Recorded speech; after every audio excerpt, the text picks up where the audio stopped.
Primeiro, deputado nosso, muito obrigado em atender mais uma vez a Rádio Cruzeiro FM. Sabe da importância de ouvir e o senhor falar diretamente com o nosso ouvinte, utilizando aqui os microfones da Cruzeiro FM. Bom dia, deputado. Muito bom dia a todos que nos acompanham nesta manhã, bom dia aos que estão no estúdio trabalhando, sem dúvida alguma, semana que promete muita movimentação em Brasília, né? E nós estamos acompanhando atentamente todos esses movimentos políticos, econômicos e tentando fazer o melhor aqui para nosso estado, nossa nação, para os nossos cidadãos. E eu quero aproveitar já, atualizar essa questão até da CPI da pandemia, deputado, que nós até, na cobertura aqui da Cruzeiro FM na última sexta-feira, da visita do presidente Jair Bolsonaro, a princípio, o cerimonial da presidência disse que era quase que impossível um atendimento à imprensa na chegada do presidente, ele não iria falar. No entanto, chegando no Parque Tecnológico, deu a impressão que ele precisava falar, ele precisava utilizar a imprensa naquele momento para falar das últimas polêmicas envolvendo compra de vacinas, assinatura de contratos e CPI da pandemia. De que maneira o senhor vem acompanhando a evolução da CPI em Brasília, os desdobramentos envolvendo também a compra de vacinas, assinatura de contratos, e esse atual momento do presidente Bolsonaro, que parecia estar bastante incomodado aqui em Sorocaba e que precisava da imprensa naquele momento para fazer algumas explicações. O momento é de tensão, deputado? Olha, o presidente veio a Sorocaba na última sexta-feira, esteve no Parque Tecnológico, esteve na Facens. A princípio também iria inaugurar uma estação de tratamento de esgoto, que ajudamos, inclusive, com os recursos federais, né, no mandato passado já, e como ajudamos também esse empréstimo que hoje viabiliza aí o Sorocaba Total, parte dele, que estava parado no Senado à época. Estivemos lá com o ex-prefeito, com uma equipe, né, conversamos na época com o presidente do Senado, conseguimos liberar esse empréstimo que hoje possibilita que Sorocaba esteja com essas obras. Sem dúvida alguma, é importantíssimo o papel da imprensa na informação. Cada um tem o seu estilo de informar, cada um tem o seu estilo de passar as informações. Mas nós não podemos deixar a nossa população, os nossos eleitores, os cidadãos brasileiros, sem informação. O estilo que o presidente escolhe é aquele, né, de parar, de conversar ali, de uma maneira improvisada.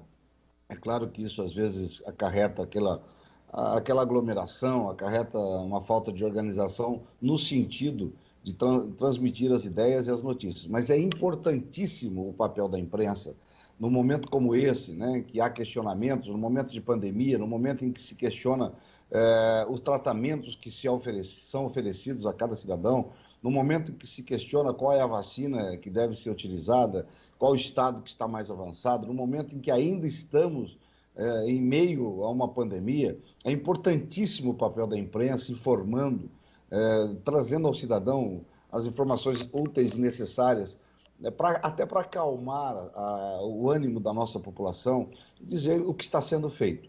Ele improvisou realmente uma entrevista coletiva ali no parque, né? Ao longo do tempo também, contato com o povo. Nós vimos com uma certa preocupação, até porque o momento exige isso, né? Vimos aí a situação de muitos que estavam ali aglomerando e tudo mais. Enfim, é um frisson, né? Quando um presidente da República, com esta atitude, né, que ele tem, e se aproxima do povo e é um estilo dele, né? Que não cabe a nós, não cabe a mim nesse momento avaliar, é o estilo dele, né? Tem as minhas convicções pessoais, mas sem dúvida alguma eu quero ressaltar aqui o papel da imprensa, não só da sorocabana, mas da imprensa nacional, quando informa corretamente, né, no que está acontecendo em nosso país. E até aproveitando até o que vem destacando, né, as afirmações do deputado Luiz Miranda, do Democratas do Distrito Federal, o deputado Jefferson Campos, inclusive, né, ele até cita, né, e foi destaque no final de semana, sobre um esquema de corrupção no Ministério da Saúde e que seu irmão estaria pronto para uma sessão secreta na CPI, onde ele poderia detalhar, inclusive, como funciona essa questão da corrupção dentro do Ministério da Saúde. Nós temos um momento bastante delicado dessa CPI, né, deputado? Verdade, Fábio. Em Brasília, a gente diz o seguinte: a CPI você sabe como começa e não sabe como termina. CPI que, a princípio, né, lá no Senado, onde parece-me que o presidente tem mais dificuldade de compor a sua base do que na Câmara, a CPI começa no sentido de investigar as verbas que foram destinadas para os estados e a sua aplicação. Obviamente que quem aplica nos estados são os governadores. E temos diversas ações da Polícia Federal, do Ministério Público, em cima dos gastos de campanha. Passou-se um momento muito complicado quando essa pandemia estava iniciando. Eu acompanhei muitos prefeitos que nos ligavam pedindo material, pedindo recursos parlamentares, ou tinham o recurso, mas não tinham de onde comprar. Uma máscara que custava 10 centavos, 15 centavos, isso mais que dobrou, mais de 100%, às vezes 200%. Respiradores que eram vendidos a preços baixos. O preço, de repente, esse preço ele se elevou muito, foi muito alto. E o que aconteceu? A pressão da população, nós passamos por isso aqui no estado todo. Eu tenho contato em diversas cidades do estado, onde temos votação, é claro, onde temos trabalho político, e isso virou uma pandemia política também. Os prefeitos querendo equipar os seus municípios, alguns fazendo hospitais de campanha, outros querendo ambulâncias, veículos de transporte, outros querendo comprar material de intubação, respiradores, enfim, vocês noticiaram e acompanharam o momento que vivemos no início dessa crise. Eu creio que nem todos os que estão sendo, obviamente, investigados agiram de má fé ou com atos de corrupção, eu creio. Mas muitos, é claro, que aproveitaram esse momento onde havia um decreto emergencial, onde havia uma situação de calamidade pública, de pandemia, para deixar extravasar esse ato nefasto, medonho, horrível, que é o ato da corrupção. E se já é um ato recriminável, imagine em meio a uma pandemia como nós vivemos.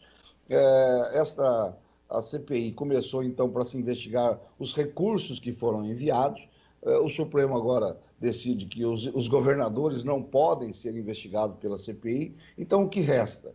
O que resta é o foco no presidente da República. Vem à tona agora diversas manifestações, inclusive do deputado Luiz Miranda, que tem um irmão que é funcionário do Ministério da Saúde, dizendo que, em determinado momento, houve uma tentativa de se comprar um número de vacinas por um preço elevado. Aí vem o governo, dá suas explicações, que errou, aquele documento não é válido e tudo mais. Olha, isso tem um foco bem claro. A CPI está mostrando um foco muito claro, que é o presidente da República. Ele está sob ataque, né? Ele está sobre forte ataque da CPI, onde ele não tem a base da CPI, né? Lá tem um grupo de 7 senadores que não são aliados a ele, né? Renan Calheiros, o relator, Omar Aziz, Randolfo Rodrigues, todos nós estamos acompanhando, e isso é notório, né? Que não estão aliados ao presidente e querem, né, de alguma forma, desgastá-lo politicamente. O mais importante, talvez a CPI não esteja focando, é que nós precisamos vacinar a nossa população.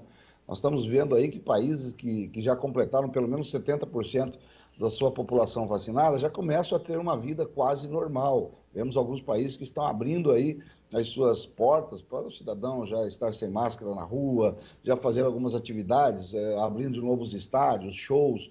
E este foco que nós não podemos perder, porque enquanto ficamos discutindo aqui isso, é claro que tem que ser apurado, se houve erro tem que ser punido, se algum funcionário se locupletou, se enriqueceu ilicitamente, tem que ser punido, mas nós não podemos perder esse foco. E parece-nos que a única solução plausível neste momento é que haja uma vacinação em massa para que a nossa população volte novamente economicamente, na sua atividade de lazer, religiosa, seja qual for, a ter uma vida próximo da normalidade. Bom dia, deputado André Fasano, prazer falar com o senhor mais uma vez. E em meio a tudo isso também, ao presidente, como o senhor destacou, sendo alvo também das investigações da CPI lá no Senado, né, da CPI da pandemia, ainda veio na última semana a saída do ministro do Meio Ambiente, Ricardo Salles, também. Queria que o senhor avaliasse assim, o momento do governo federal, do nosso país também, essa questão política falando mais alto, e o quanto isso prejudica também o andamento de questões importantes, não só no combate à pandemia, mas acredito eu também, principalmente, né, deputado, na recuperação da nossa economia. O quanto isso interfere em tudo isso, hein, deputado?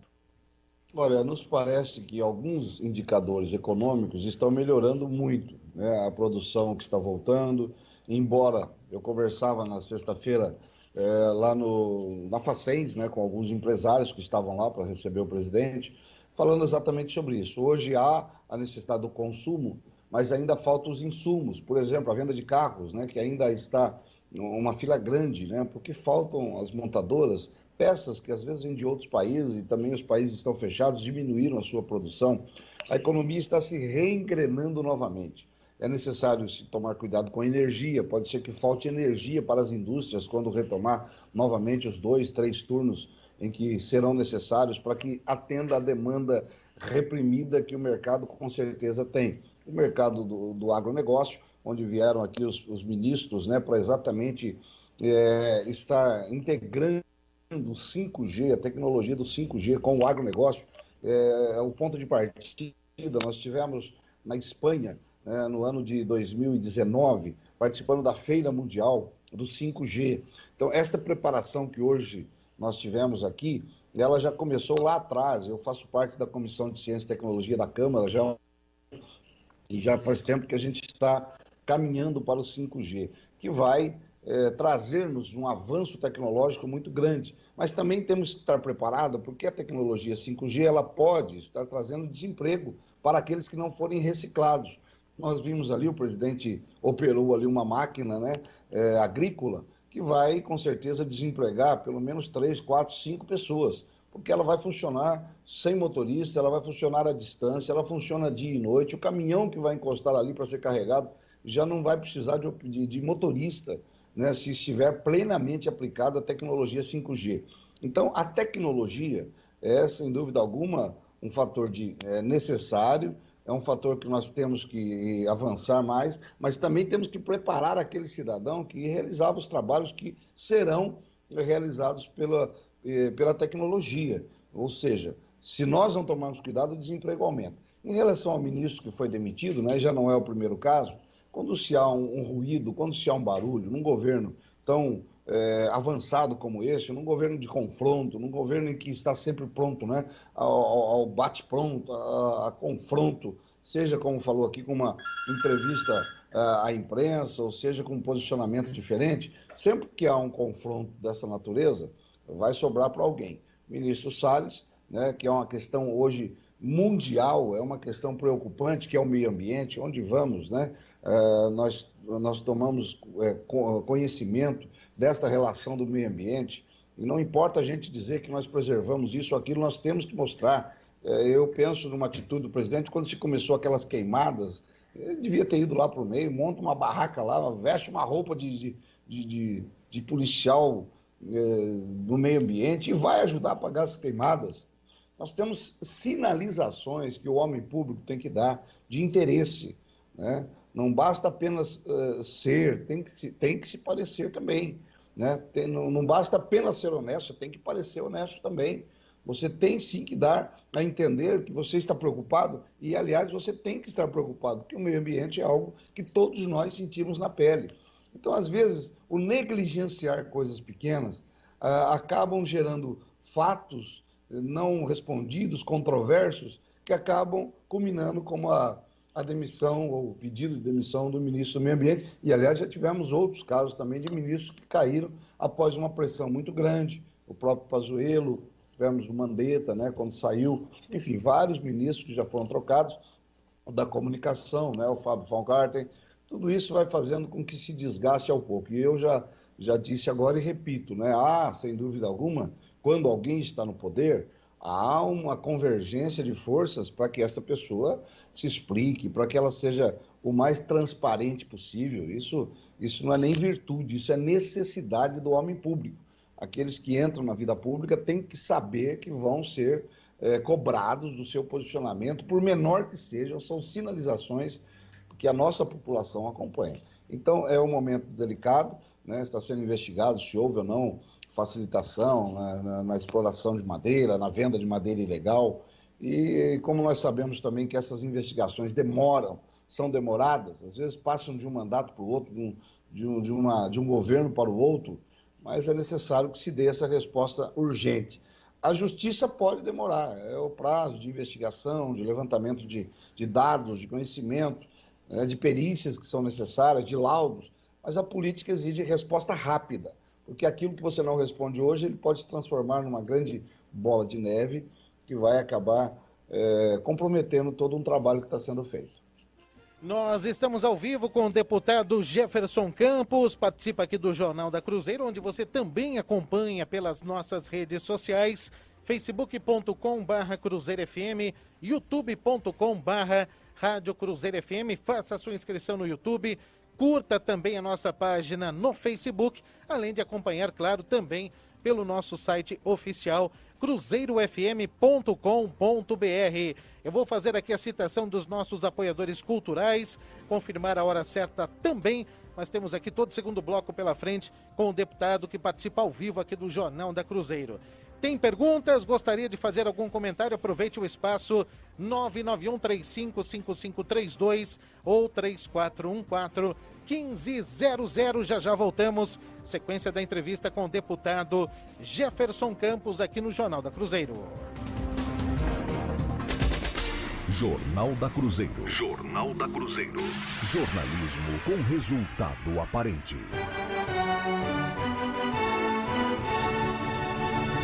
Construtora Planeta informa 8h51, uma nova centralidade urbana em Sorocaba, lançamento Planeta Square Garden, 2 condomínios residenciais, uma torre comercial e mall com 8 lojas, conectados por uma acolhedora praça central. Saiba mais em 15988262617. É Planeta, pode confiar. Nessa meia hora, os destaques do Jornal da Cruzeiro têm o apoio cultural de Sorocaba Ambiental, tratamento e transportes de resíduos industriais contaminados. E Academia Ápice, recupere sua qualidade de vida agora. Conheça os planos da Academia Ápice para você. Ligue 3229-0207. Você está com o Jornal da Cruzeiro. E não esqueça, use máscara. Higienize as mãos com água e sabão ou álcool em gel. Evite aglomerações. Não leve acompanhante ao mercado para fazer suas compras. E mesmo em casa, não realize encontros desnecessários. Nesse momento, todo cuidado é pouco. E medidas simples e conhecidas como essas protegem você e as pessoas que ama. Cruzeiro FM, número 1 em jornalismo, na luta contra o coronavírus. Deputado Jefferson Campos está ao vivo conosco aqui no Jornal. Um questionamento, né, André Fazano? Exatamente, deputado. Eu queria aproveitar também para a gente falar dessas questões ligadas à pandemia. Bom, agora o processo de vacinação acontecendo, a gente percebe e tem as informações de novas doses de vacinas chegando até o Brasil, a produção de mais doses também no Instituto Butantan, enfim, ou seja, o processo de imunização acontecendo para a gente retomar o mais cedo possível para a normalidade. Mas eu pergunto também outras questões importantes, se, por exemplo, a questão da tão falada reforma tributária deve sair após esse processo de vacinação, quando as coisas estiverem um pouco mais controladas em relação à pandemia, ou mesmo no período da pandemia ainda, nesse processo de vacinação, deve ser, teremos um desfecho, ou pelo menos próximo de um desfecho, essa questão da reforma tributária, porque, convenhamos, né, deputado, a população não aguenta mais olhar para a prateleira do supermercado, para os postos de combustíveis e ver também essas cargas tributárias que influenciam tanto no preço dos produtos que são utilizados também pela população. Como fica isso e se teremos um impacto positivo no final das contas nesses produtos, né? André Fazano, muito bem colocado essa situação que nós vivemos em questão à reforma tributária. Eu já falei várias vezes, né? A Cruzeiro do Sul já me entrevistou várias vezes, aliás. Parabéns a vocês pela cobertura sempre presente, né, nos fatos nacionais, nos fatos locais, né? Sou um ouvinte assíduo da Cruzeiro, não só estando em Sorocaba, mas também quando estou em Brasília, quando estou em viagem pelo Brasil, né? Porque às vezes nós também visitamos outros estados. Parabéns a Cruzeiro pela cobertura sempre presente. E eu me lembro já de várias vezes que estive aqui falando a respeito da reforma tributária, que não é fácil. Ainda há 2 semanas atrás estivemos lá, junto com outros deputados aqui da cidade também, junto com os representantes da Toyota, né, que estavam lá nos para que a gente pudesse expor a situação e ouvi-los também. Temos aqui um importante investimento na nossa cidade, da Toyota, né? Empresa que gera empregos, né? Que gera renda, sem dúvida alguma importante, agora ampliando o seu parque de produção aqui na nossa cidade. Estivemos juntos em Brasília, discutindo a reforma, parte da reforma, porque hoje nós temos uma competição desigual com alguns estados do Nordeste. Eu estive lá também recentemente no Nordeste, algumas montadoras que estão indo, esta guerra fiscal, né, que tira o nosso emprego, a Zona Franca de Manaus, que às vezes a pessoa só cria lá a empresa, mas ela acaba levando para lá a produtividade e tirando aqui não só os impostos, mas tirando os empregos. Essa competição, né, isso já não é novo, como tivemos a Ford que levou do país 20 bilhões de reais de incentivos, né, de benefícios fiscais que foram dados, e depois fechou as portas e foi embora, né, está indo embora. Então, tudo isso, né, como vamos manter os empregos, como vamos manter a produtividade, o incentivo para que as empresas se estabeleçam em determinado estado. O estado de São Paulo perdeu nos últimos anos 14% da sua produtividade para estados do Nordeste, do Centro-Oeste, enfim, tudo isso que gera perda de emprego e gera perda de receita também para o nosso estado, que é hoje o maior estado do Brasil na questão de rendas, de produção e outros benefícios. Então, tudo isso faz parte da reforma tributária. Onde se vai pagar o imposto? É no consumo, é na fonte ou é no produto final? É quando alguém passa um cartão de crédito em Sorocaba, o imposto vai ser pago aqui na cidade ou vai ser pago lá na empresa onde está sediada essa empresa do cartão de crédito. Tudo isso está sendo discutido. Já aprovamos algumas leis que beneficiam, de certa forma, a cidade, o município, o estado gerador do fato, né? Mas ainda há muito a ser feito. E o governo não teve a capacidade de sentar e mandar uma reforma que contribuísse para que esta carga fiscal e tributária fosse melhor distribuída. Nós já estamos há tanto tempo, já houve várias versões dessa reforma por vários deputados, e o governo timidamente já anunciou, é para a semana que vem, agora vai, e a reforma tributária continua parada. Daqui a pouco nós vamos estar em ano eleitoral, né, no próximo ano, aí isso vai piorar, porque cada estado está interessado em manter o seu quinhão, em manter a sua arrecadação, em manter o que ela tem, aliás, até crescer, né? Isso é natural, cada estado, cada deputado. Nós sabemos que o Nordeste tem uma bancada grande, forte, unida, que luta pelo Nordeste. Lembro-me de ACM, né? Quando a Ford foi instalada na Bahia, né? Que houve uma verdadeira guerra fiscal para que fosse para lá a empresa, diminuindo impostos, incentivos, dando terreno, perdoando tributos. Enfim, esta guerra fiscal dentro do Brasil, ela beneficia aparentemente naquele momento, como já citei aqui o caso da Ford, mas depois a empresa vai embora, levou os nossos insumos, levou os nossos tributos que deveriam ser pagos, mas ela foi perdoada, e acabamos ficando hoje com o ônus que é dividido aí, então, por todos os brasileiros que deixaram de arrecadar.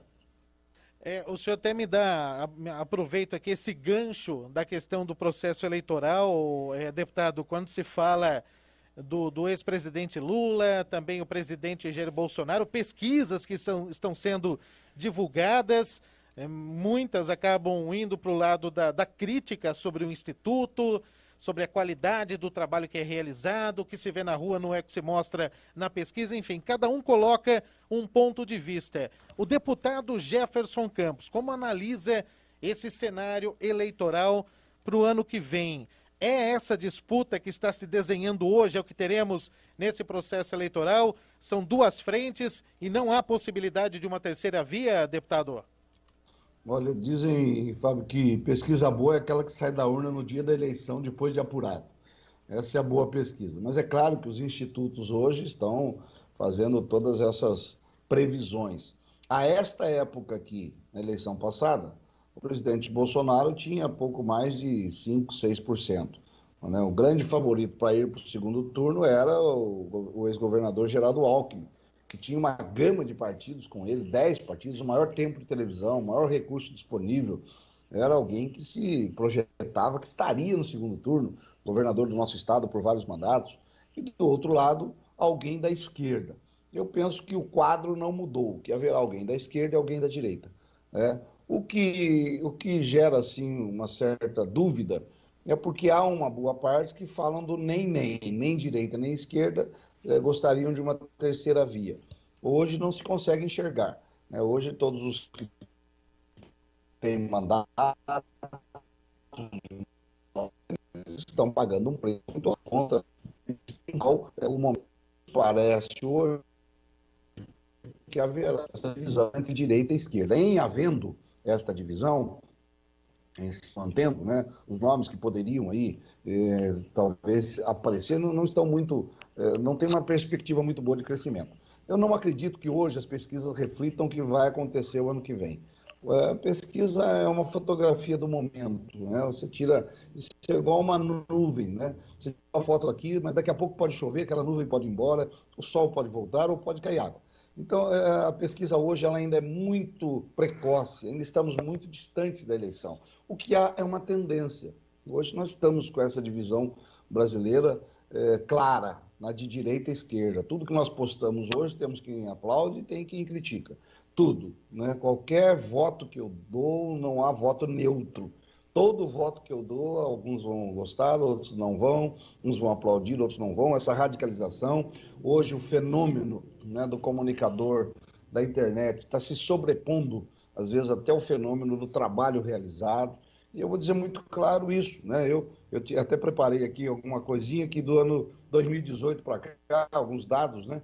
Eu posso compartilhar com os ouvintes e com os que estão nos acompanhando aqui pelas redes. Né? Nós trouxemos aqui R$1.100.000 para o GEPASS, 1.150.000 para o BOIS, 500.000 para a Santa Casa, mais 300.000 esse ano, né? Para a Prefeitura, para a RECAP, para os bombeiros, estou dando 2 unidades para o SAMU, que o prefeito Manga nos pediu também. Aliás, essa questão de ambulância na cidade é uma questão que tem preocupado e gerado muito desgaste, né? Porque às vezes se consegue até a vaga, às vezes tem até a vaga disponível para uma UTI, mas não se tem o transporte da ambulância até lá, né? Foi se criticado muito no mandato passado, porque havia uma ambulância disponível 24 horas, com equipe médica, com revezamento. Hoje nós estamos passando um momento difícil com isso, porque às vezes falta até ambulância. O prefeito nos pediu 2 unidades. O Instituto Federal, que está dando recurso esse ano, a pedido também da deputada e vereadora hoje, Yara Bernardi, né, que sempre estamos cobrando, o Denilson, né, que é o diretor. Então, esse é o trabalho do dia a dia aqui para Votorantim, estamos dando recurso mais uma vez também para a região toda, Iperó, Boituva, Araçoiaba da Serra, Itapetininga, o trabalho também parlamentar, que hoje está sendo um pouco sobreposto pelo político da mídia, aquele que ele simplesmente tem o voto da opinião. Não importa se ele atende o município, se ele não atende o município, não importa se ele está presente, se não está presente, ele tem seguidores. São mais do que eleitores, são seguidores.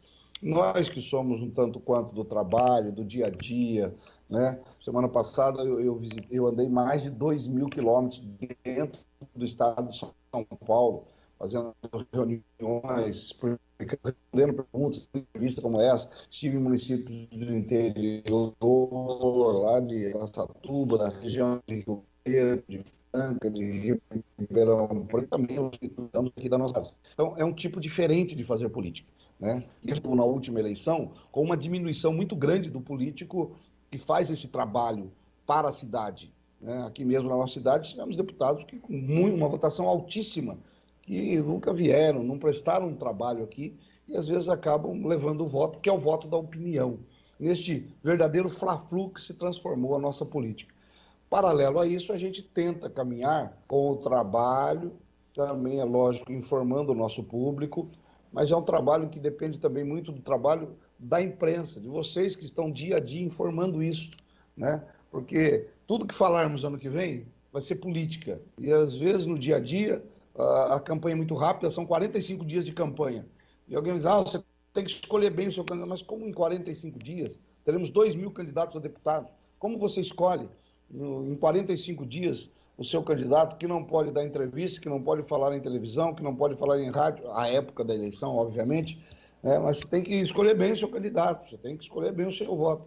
acabam escolhendo quem tem mais afinidade, quem está no dia a dia, quem está na imprensa, quem radicaliza, né? Há hoje um gosto por quem imposta uma radicalização, por quem imposta uma verdadeira guerra, né? E as pessoas aplaudem, né? O ser humano que não é tão conhecido, que não tem tantos seguidores, eles aplaudem, mas só que nós temos um trabalho efetivo pela cidade, pela saúde, e quando se precisa, você não consegue falar com esses políticos. Eu sempre comento isso, né? Exerço uma atividade religiosa há 30 anos. E às vezes a gente gosta muito daquele televangelista, aquele que está lá na televisão, que faz um trabalho que é conhecido.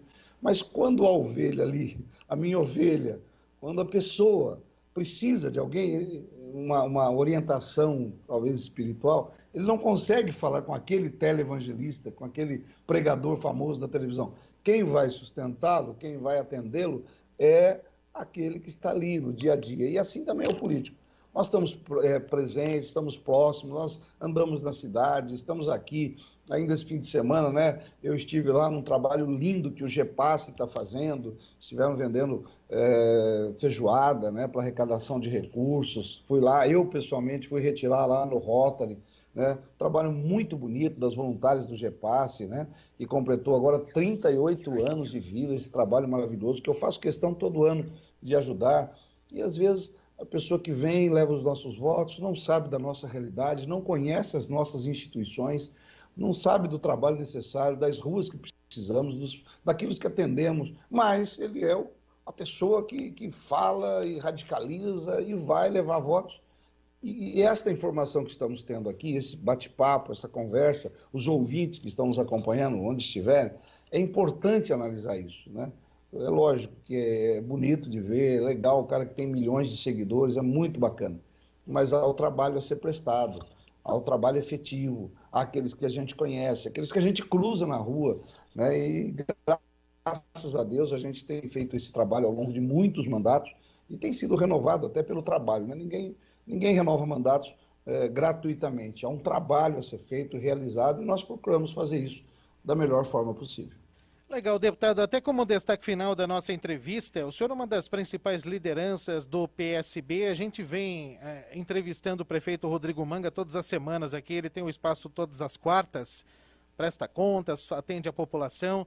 E pelo menos já em 2 oportunidades, em 2 quartas, ele fez questão de agradecer o apoio que vem recebendo de alguns deputados. Vem citando muito a deputada Maria Lúcia, do PSDB, esse apoio que vem da Assembleia Legislativa. No caso do PSB, como que vem também esse comportamento e até o tratamento, as oportunidades de encontro com o prefeito de Sorocaba? Eu sei que o senhor, como deputado federal, não deixa de atender a nenhuma cidade, mas também há o aspecto político nessa história toda.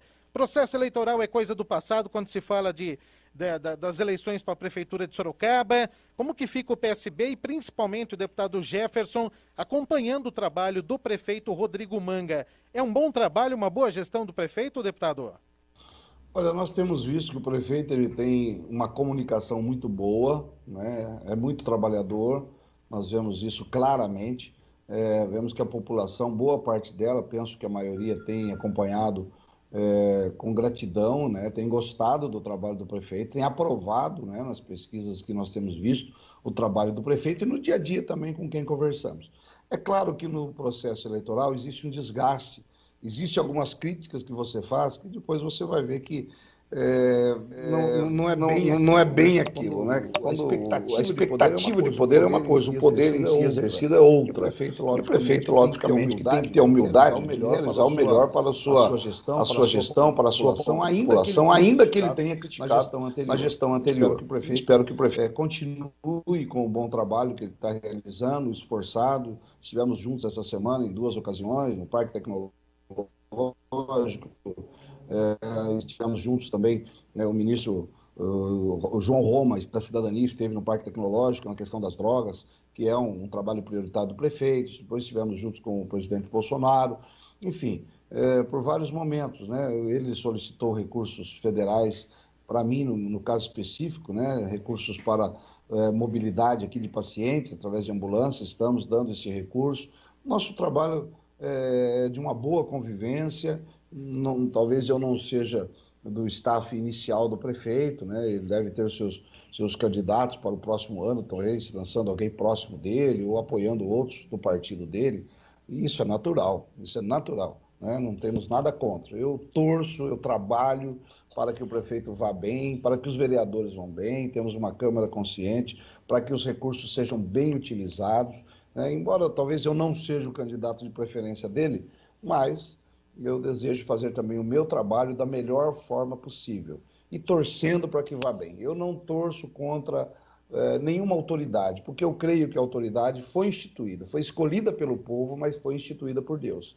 Deus dá o direito de cada um escolher o seu governante. E depois de escolhido, nós podemos sofrer as consequências ou gozar de uma boa administração. Eu torço pelo prefeito, né? Essa semana ele me ligou, agradecendo, né, pela presença lá nos eventos, dizendo que a gente precisa sentar, tomar um café, estou à disposição, estou aberto a isso, né?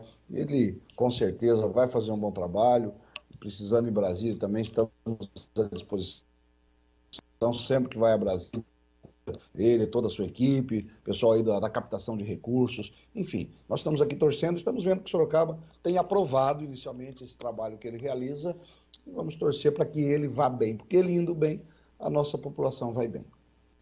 Deputado Jefferson Campos, ao vivo para você aqui no Jornal da Cruzeiro, mais uma vez agradecendo a gentileza do atendimento, prestando contas, espaço super importante, deputado, o senhor falando para Sorocaba e toda a nossa região metropolitana, além, claro, dos sorocabanos que não estão aqui na nossa cidade, na região, e também fazem questão de acompanhar as notícias da nossa cidade pelas redes sociais, neste caso assistindo aqui a nossa entrevista também pelas redes sociais da Cruzeiro FM. O nosso muito obrigado mais uma vez, boa semana, bom trabalho a todos e também a sua equipe, deputado. Obrigado, André, obrigado, Fábio, obrigado a toda a equipe que está aí trabalhando, a Fundação Baldino Amaral, aos diretores da emissora, a todos aqueles que têm feito esta imprensa séria, de informação, precisa, sempre nos abrindo espaço, que é importante, né, para que a população saiba do nosso trabalho. Então, muito obrigado a todos, que Deus abençoe, que tenhamos uma semana aí de proteção, de bênção de Deus, de vacinação, avançando contra essa pandemia. Nós vamos passar por isso e, com certeza, continuar trabalhando pelo bem da nossa cidade. Que Deus abençoe a todos.